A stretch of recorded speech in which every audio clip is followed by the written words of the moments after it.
Olá, boa tarde, tudo bem? Vocês estão bem? Graças a Deus, estamos bem também. Felizes por voltarmos ao estudo do Bíblia Sem Pressa. E desta vez nós vamos ler os capítulos de Deuteronômio do 6 ao 10. E nós vamos orar para começar. Amém? Pai, em nome de Jesus, nós nos colocamos diante de Ti, agradecidos ao Senhor por tudo que o Senhor tem feito, por tudo que o Senhor tem movido a nosso favor. Louvamos também, ó Deus bondoso, pela revelação que o Senhor tem nos dado da Tua palavra e pedimos que ela venha novamente sobre nós neste momento que vamos ler mais uma porção de Deuteronômio e que nós possamos não falar de nós mesmos, mas falar do Senhor. Em nome de Jesus, enche esse lugar com a Tua presença, enche a casa dos meus irmãos também com a Tua presença, com a Tua misericórdia. Sela e guarda-nos neste tempo que vamos ter de leitura da Tua palavra e que nada fique perdido, Satanás não consiga roubar, ó Pai querido, aquilo que o Senhor tem para nós neste dia, em nome de Jesus. Amém? Amém. Eu peço permissão, então, a você, mais uma vez, né? Nós vamos compartilhar a tela. E para compartilhar a tela, eu fico aqui no cantinho sempre, olha, e começo a apresentação dos slides aqui para você. Então, de onde partimos, né? Onde paramos? Vamos recordar um pouquinho. Nós estávamos no capítulo 5 de Deuteronômio, onde Moisés repete o que está escrito lá em Êxodo 20, dos versos 1 a 21. Então, Moisés ele faz questão de repetir várias leis, né, para que o povo não esqueça. Afinal de contas, aquela geração nasceu no deserto, não sabia. Então, Moisés, como um bom líder, né, ensina mais uma vez com aquela paciência dos seus 120 anos. Então, o líder precisa realmente ter paciência, ensinar várias vezes, né? E o que ele estava ensinando? Para o povo sair da cultura do Egito, que o povo dependesse apenas de Deus, né? E Moisés ainda fala da honra, né? Que deveria haver ali dentro daquela lei, honra ao Senhor, a lei da moralidade. Moisés passou tudo à nova geração, sem medo da morte, sem inconstâncias, né? E nós lemos tudo isso do verso 22 a 29 do capítulo 5. E eu encerrei dizendo assim: permaneçamos no Senhor, não importam as lutas. Lutas nós temos todos os dias. Agora mesmo nós estamos com o nosso netinho de 1 mês e meio internado. Passamos por lutas, passamos por dificuldades, mas crendo no milagre, não é? Crendo que o Senhor está conosco. Lutas todos nós teremos. Porque à frente das batalhas, sabe quem vai à nossa frente? É o nosso general de guerra, Jesus Cristo, ele que guerreia nossas guerras. Eu agora saí do trabalho, passei lá no hospital para ver, minha nora, meu netinho, não podia entrar. E eu gravei um vídeo dizendo, eu não posso entrar, mas o mais importante já está lá dentro, que é Jesus. Então, ele vai à frente, ele guerreia nossas batalhas, nossas guerras, não sou eu. Então, se você tem batalhas aí travadas, não se esqueça que quem é o teu general de guerra é Jesus Cristo. Certo? Confiando nisso, então, crendo que o Senhor está à nossa frente, vamos entrar, então, na leitura de hoje, Deuteronômio 6, e nós aprendemos o que nesse capítulo? O grande mandamento é amar a Deus sobre todas as coisas. E o fim da lei é a obediência. A obediência traz vida longa a quem a adquire, a quem a pratica. E diz assim, os versos 1 e 2. Esta é a lei, isto é, os decretos e as ordenanças que o Senhor, o seu Deus, ordenou que eu lhes ensinasse, para que vocês os cumpram na terra para a qual estão indo para dela tomar posse.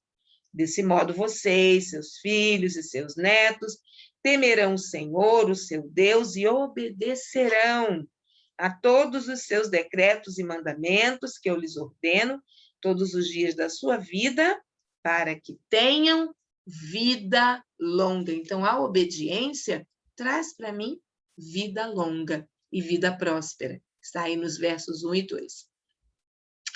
E a lei? A lei só é pesada para quem não a cumpre. Eu moro aqui pertinho da Dutra.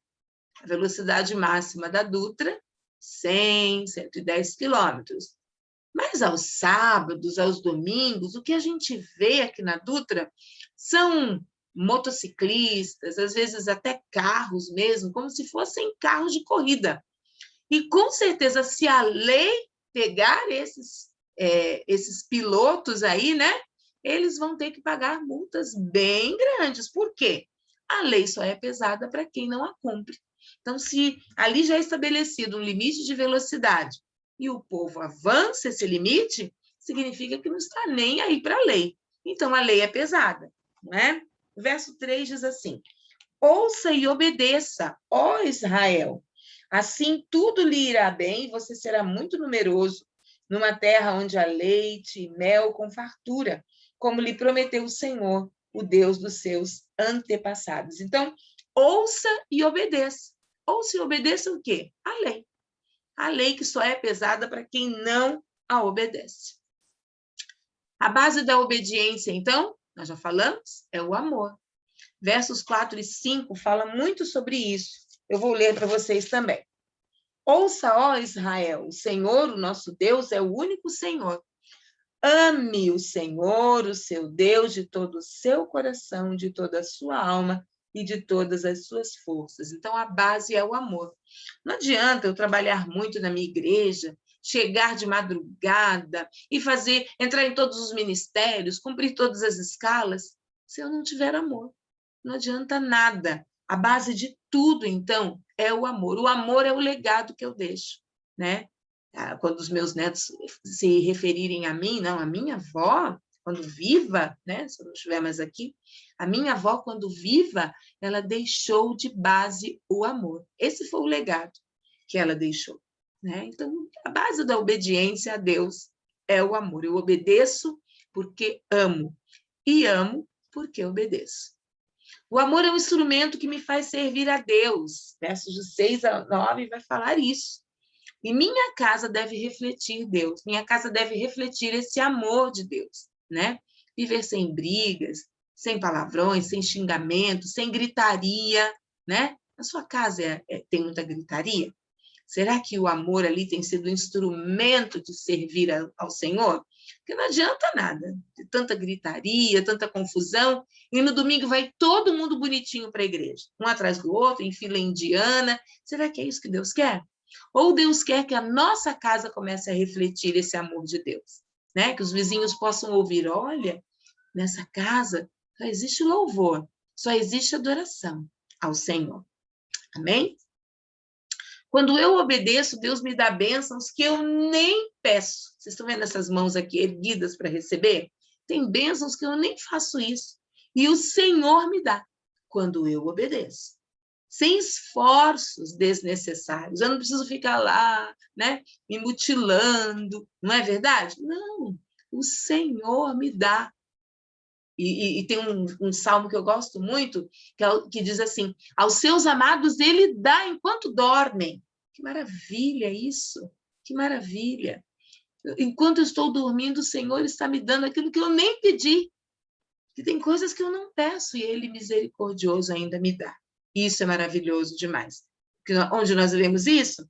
No verso 10 e 11, que diz assim: o Senhor, o seu Deus, os conduzirá à terra que jurou aos seus antepassados, Abraão, Isaque e Jacó, dar a vocês. Terra com grandes e boas cidades que vocês não construíram, quer dizer, não tiveram trabalho, com casas cheias de tudo que há de melhor, de coisas que vocês não produziram, nem plantaram, com cisternas que vocês não cavaram, com vinhas e oliveiras que vocês não plantaram. Quando isso acontecer e vocês comerem e ficarem satisfeitos, tenham cuidado. Então, eu entrei um pouquinho no 12, porque, né, às vezes você fica satisfeito e você esquece quem deu, quem foi que te promoveu todas aquelas bênçãos. Quem foi que te abençoou com todas aquelas bênçãos? A gente esquece. Então, não podemos esquecer. Eu não posso esquecer de onde ele me tirou. Eu fiz aqui questão de colocar uma foto de um lamaçal, né? Nós vimos, não faz muito tempo, em Brumadinho, né? pessoas saindo da lama. E espiritualmente era assim que eu me sentia. Eu estava na lama, afundando no lamaçal de pecado. E o Senhor me tirou dali. Então eu não posso nunca esquecer de onde Ele me tirou. Mas eu devo ser grata. Você deve ser grato a Ele durante toda a sua vida. E eu serei durante toda a minha vida. Está lá no versos 12 e 13. Tenham cuidado, não esqueçam o Senhor que os tirou do Egito, da terra da escravidão. Temam o Senhor, o seu Deus, e só a Ele prestem culto, e jurem somente pelo seu nome. Né? Não é você ficar toda hora, juro por Deus. Não, não é isso. É jurar que você realmente vai ter vida santa, que teu caráter será tratado. É isso. Quando as pessoas olharem para você, elas verão, nossa, Mary Ruth é diferente mesmo. Ela mudou, ela não é mais do jeito que era. Por quê? Porque a gratidão faz parte da minha vida todos os dias. E agora nós vamos entrar num termo, né? Um termo usado aqui, chamado filactério. O que será que é filactério? Filactério é uma faixa de pergaminho com escritos religiosos que os judeus enrolam no braço e prendem à fronte ao fazer as orações deles, né? Então, quando a gente presta atenção nesse objeto, nesse filactério, nós lembramos o quê? Que esse costume judeu ortodoxo se refere ao que eu devo fazer com a palavra de Deus. Olha o verso 8, diz assim, vou voltar um pouquinho. Que as palavras, né, que hoje, que naquele dia estava sendo ordenado ao povo, que elas fossem o quê? Amarradas como um sinal nos braços, olha os filactérios aí, né? E prenda-as na testa também tinha, né? Escreva nos batentes das portas de sua casa e em seus portões. Então, os filactérios eram presos assim, olha, que a palavra de Deus fosse presa desse jeito aí, do jeito que os filactérios estão presos, para que eu nunca me desvie da palavra de Deus. Era isso que o judeu deveria fazer com a palavra. E Moisés se torna até repetitivo. Por quê? Porque aquilo que se repete com alguma frequência, que diz novamente o que já foi dito, que foi escrito, né? Que faz sempre a mesma coisa, que volta a acontecer novamente, recorrente, frequente, se eu repetir com esse afinco, provavelmente eu nunca me esquecerei. Será? Será que o povo não se esqueceu daquilo que Moisés com tanto amor, com tanta dedicação, repetiu? Será que o povo não esqueceu realmente? E nós? Será que nós esquecemos aquilo que é falado? Olha, a Bíblia Sem Pressa já está aqui um bom tempo. Porque como nós lemos 5 capítulos por semana, não tem como a gente terminar rápido essa leitura. E eu tenho chamado a atenção de vocês para essa leitura faz um bom tempo. Tenho sido também repetitiva em algumas coisas. Mas será que você tem guardado isso no seu coração? Será que você tem aplicado aquilo que você tem aprendido? Ou será que, como minha mãe dizia, você está fazendo ouvido de mercador e não está dando a mínima para o que está sendo falado? Um dia nós nos apresentaremos diante do dono de toda a terra. E aí aquilo que foi repetido várias e várias vezes será cobrado. O que você vai dizer para o dono da sua vida? Dono dos nossos dias? O que você vai dizer para ele? Então, cuidado, né, com as coisas muito repetidas, porque um dia elas serão cobradas. E Moisés, ele se torna repetitivo, falando para o povo não esquecer, falando para o povo que as coisas iriam azedar se eles esquecessem, que o povo seria cativo na Babilônia. Até isso Moisés falou. Você lê isso do versículo 14 ao 19. Ainda estamos no capítulo 6. Então, vejam bem que Moisés é repetitivo, porque ele sabe que o povo não deveria deixar a Babilônia entrar dentro deles, né? Leia de novo depois os versos 14 a 19, que você vai chegar à conclusão de tudo isso. No futuro, Moisés dizendo, né? Quando as próximas gerações perguntassem o que significavam tais preceitos, tais leis, né? Tais decretos, tais ordenanças, eles já velhinhos, eles quem? Aqueles que nasceram no deserto, aquela nova geração. Eles iriam envelhecer também, né? Como Moisés estava velhinho, eles também envelheceriam, né? E como Moisés estava velho, Moisés estava ali, repetindo mais uma vez aquelas leis. E eles, velhinhos, deveriam passar o legado que estavam aprendendo agora com o velhinho Moisés. Do verso 20 ao verso 25, Moisés incentiva aquela geração a não se esquecer, né, dos preceitos do Senhor, dos decretos e de suas ordenanças. Então, a palavra para este capítulo, para nós encerrarmos o capítulo 6 de Deuteronômio, é o quê? Incansavelmente. Deixar um legado é aproveitar todas as oportunidades para ensinar. Nós estamos tendo o privilégio agora de ficarmos com os nossos netos maiores, todos os dias. Alguns dias apenas a gente não pode, que já tem compromisso, mas a maioria dos dias da semana nós estamos com eles. Que maravilha poder ensiná-los. Que maravilha eles verem algo diferente em nós e estarem aprendendo.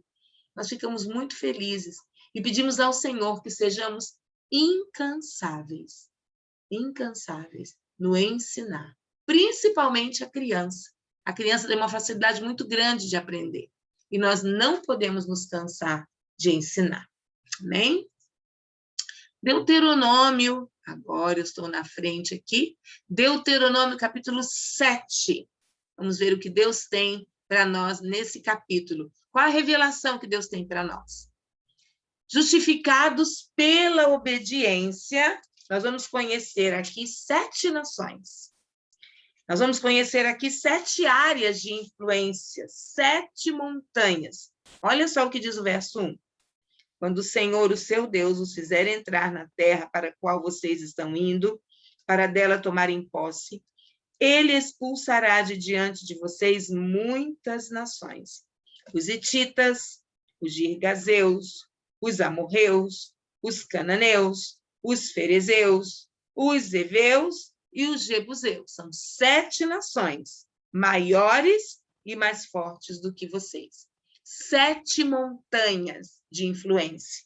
Isso está no verso 1. E Apocalipse 17, 9 também faz referência a esses 7 montes, a essas 7 montanhas. Eu já deixei marcadinho aqui para ler para você. Diz assim: aqui se requer mente sábia. As 7 cabeças são 7 colinas sobre as quais está sentada a mulher. Certo? E aqui em Apocalipse, a gente não vai dar spoiler não, porque nós vamos chegar lá, vamos ouvir falar sobre isso, mas aqui ele se referia, João, né, teve a revelação de Roma aqui, que era uma mentira, né, comparada mesmo à Babilônia. Então, nós vemos aqui 7 montes de influência. Eu já deixei até marcadinho para vocês quais são esses montes. As artes, a mídia, a educação, o governo, a economia, a família e a religião. Né? Nós vamos estudar um pouquinho sobre cada um deles, baseados nessas nações aqui. 7 nações, cada uma delas se refere a um monte de influência. Então, os heteus ou hititas, que nós já lemos agora, se refere ao monte da mídia. Né? Monte da mídia. Os girgazeus se referem ao governo. Os amorreus se referem à educação. Nós não vamos entrar em estudo de cada um desses povos, mas eles se referem a cada uma dessas áreas. Os cananeus se referem à economia, né? Os ferezeus à religião. E esse nome, ferezeu, ele quer dizer camponês ou aldeão, indicando com isso que ocupavam posição social inferior. Ocupavam os campos e estavam espalhados por toda a terra de Canaã. Então, eles se referem à religião. Os heveus se referem às artes. Também o nome significa aldeão. Diná, filha de Israel, lembra do que aconteceu? Ela estava batendo perna no campo, quando Siquém, um heveu, a estuprou. Né? A estuprou. E esse negócio não acabou bem, nós já estudamos sobre isso. Se você quiser dar uma olhadinha lá atrás, que você vai encontrar aí essa história, e no massacre que foi depois. Então, os heveus, eles representam as artes aqui. Os jebuseus representam a família, né? O monte de influência da família. 7 nações mais numerosas, e mais poderosas do que eu. Versos de 1 ao 6 fala bem sobre elas, 7 esferas de influência no mundo. Deus escolheu Israel por causa do amor e do juramento feito a Abraão, Isaque e Jacó. Então, por que Deus escolheu Israel? Por causa de um juramento. Primeiro, porque Deus amava Abraão, fez promessas a ele. Abraão foi obediente, sem questionar, obedeceu ao Senhor, né? E fez um juramento e uma aliança a Abraão e sua descendência, Isaque e Jacó. A repetição é necessária, né? A ovelha é um animal ruminante. Então, nós vemos aqui, ainda no capítulo 7, as características da ovelha. A ovelha, ela come lentamente, demora a entender, né? Por isso, o verdadeiro líder deve repetir sempre. Nós lemos do verso 10 e 11. Diz assim, capítulo 7. Mas àqueles que o desprezam, retribuirá com destruição. Ele não demora em retribuir àqueles que o desprezam. Obedeçam, pois, à lei, isto é, aos decretos e às ordenanças que hoje lhes ordeno. Então, olha, Moisés aqui está chamando a atenção às nações idólatras, que o povo de Israel não deveria seguir os seus costumes, mas, ele repete mais uma vez, que o povo de Israel deveria obedecer à risca à lei e aos decretos do Senhor. Como as estratégias de Deus são perfeitas, você não acha? Eu acho. Israel deveria destruir as nações inimigas, aquelas 7 nações que nós acabamos de ver. Os reis dessas nações se tornariam desconhecidos. Nós lemos isso do verso 22 ao 24. Deus quer nos usar nos 7 montes de influência. Então, para Deus nos usar, nós precisamos ser obedientes. Aí ele pode nos usar com poder e autoridade sobre cada monte aqui apresentado. Vamos capítulo 8 de Deuteronômio. Moisés continua no seu discurso, né? Ele continua discursando, ele continua repetindo várias leis, várias ordenanças, né?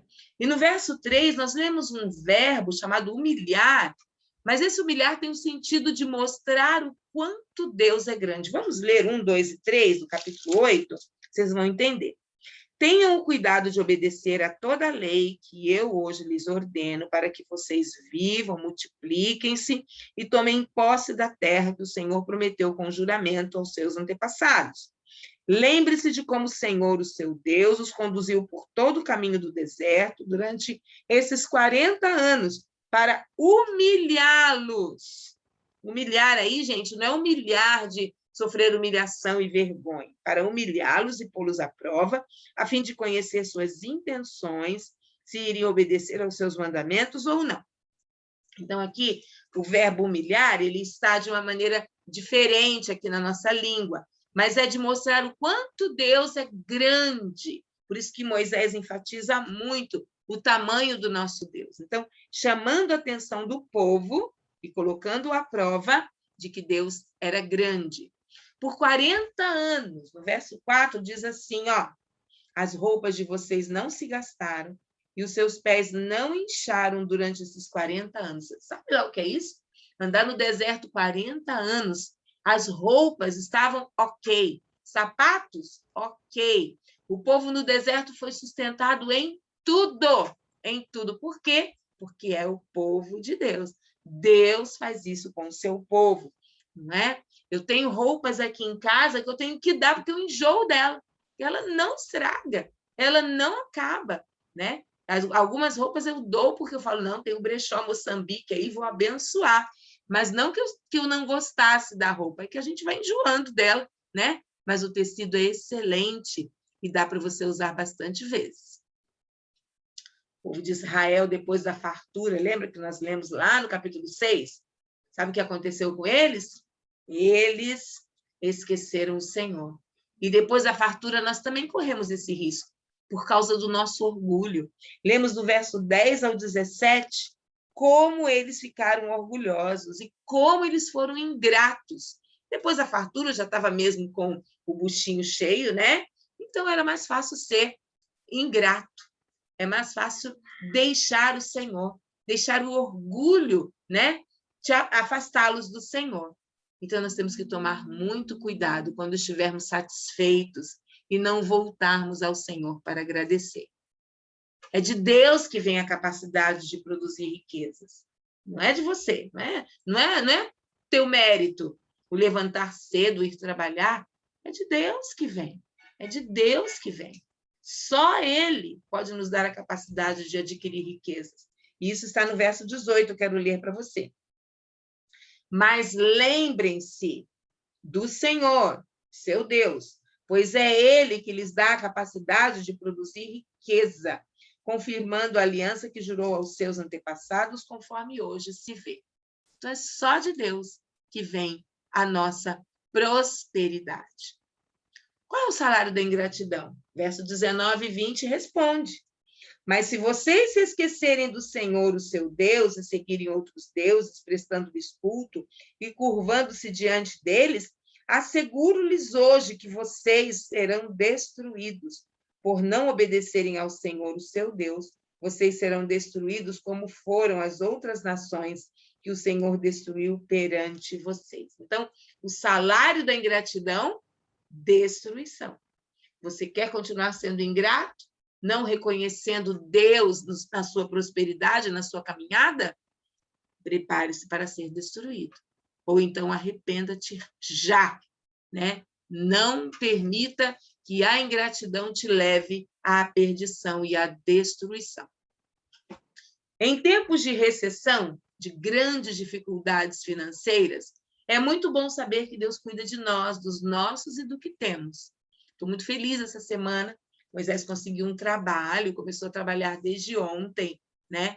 E eu estou muito feliz, porque em tempos de recessão, uma pessoa de 61 anos conseguir um trabalho é bênção demais.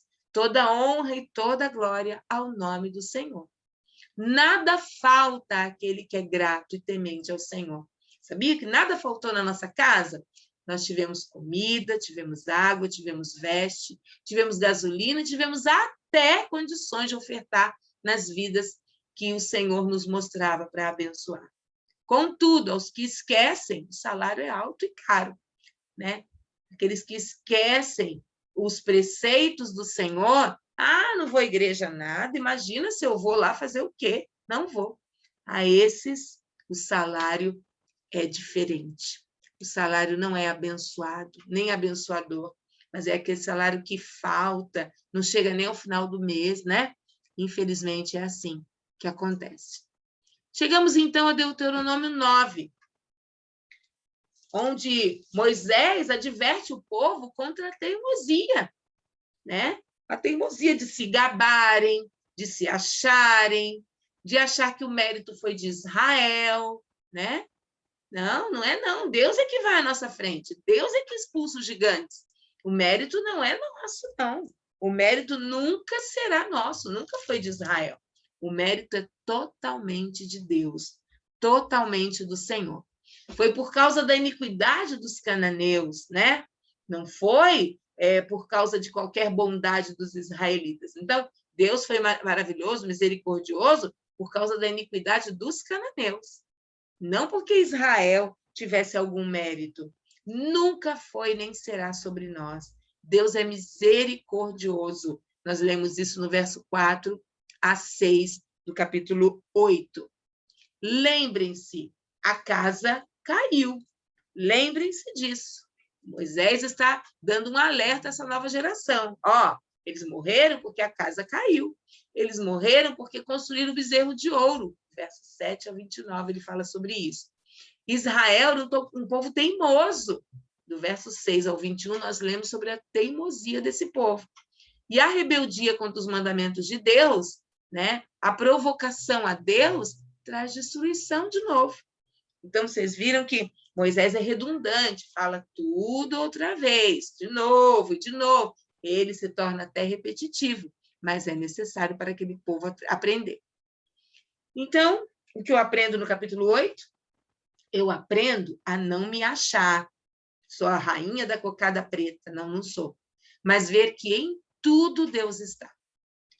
Então, o resumo do capítulo 9, né, está dos versos 1 ao 6, que diz assim: promessa de vitória àquele que observar as leis do Senhor. Depois vem a oração de Moisés, do verso 18 até o 29, né? Então, tem oração de Moisés aí. E, na verdade, a oração de Moisés começa no versículo 18, né? Primeiro começa a promessa de vitória, do verso 1 ao 6, depois a oração de Moisés, do verso 18 em diante. Os erros do passado também são apontados, porque eu gosto da Bíblia, porque ela não esconde os erros do passado. Não passa um pano, né? E deixa lá. Não, nem joga para debaixo do tapete. Mas ela nos faz pensar, ela nos faz refletir sobre os nossos erros do passado. É Deus quem faz. Amém?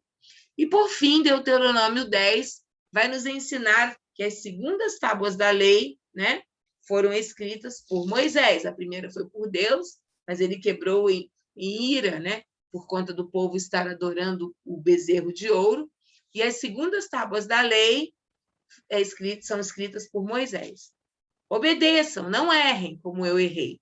É isso que Moisés está alertando a eles.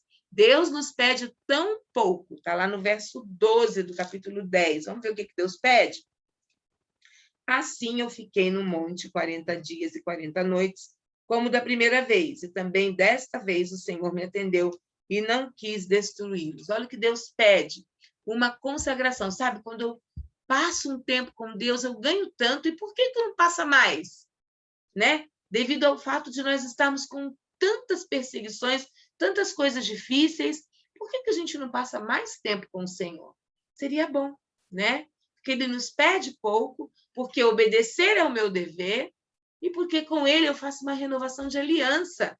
Lá em Êxodo 34, do 10 ao 35, vai falar dessa renovação de aliança. Então, confere lá com esse texto, que você vai aprender bastante com ele.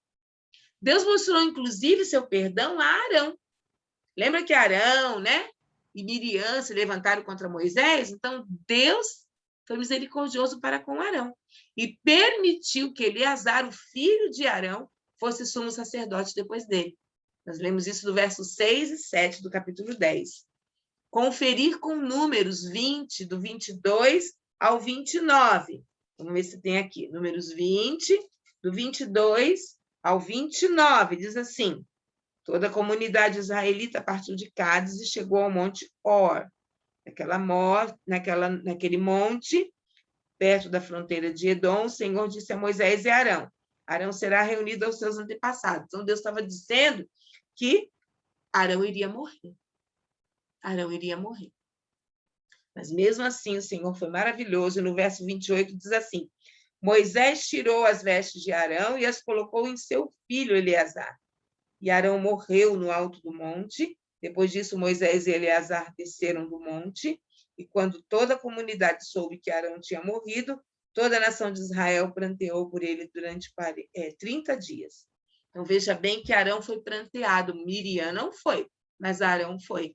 Então, Deus mostrou seu perdão a Arão quando levantou Eleazar em seu lugar, né? E nós conferimos também com números 20, do 22 ao 29. Moisés lembra, então, ao povo sua desobediência, sua idolatria ao bezerro de ouro e a misericórdia do Senhor. O pacto antes quebrado fora continuado. Que maravilha, não? Quando quebramos pacto, que Deus não quebra, quem quebra sou eu. Quando quebramos um pacto, quando eu quebro um pacto, e dá tempo de me consertar com o meu Deus. Que maravilha isso, né? Então, foi do agrado de Deus amar. Tudo isso que está acontecendo em Deuteronômio tem por base o amor. Então, não se esqueçam, o que você for fazer para Deus, o que você for fazer na casa de Deus, tem que ter por base o amor, porque a Deus, né? A Deus coube amar primeiro. Tem até uma música do Moradas, né, que eu gosto muito. Ele me amou primeiro, ele me amou primeiro, e eu o amarei para sempre, eu o amarei para sempre. Maravilha, né?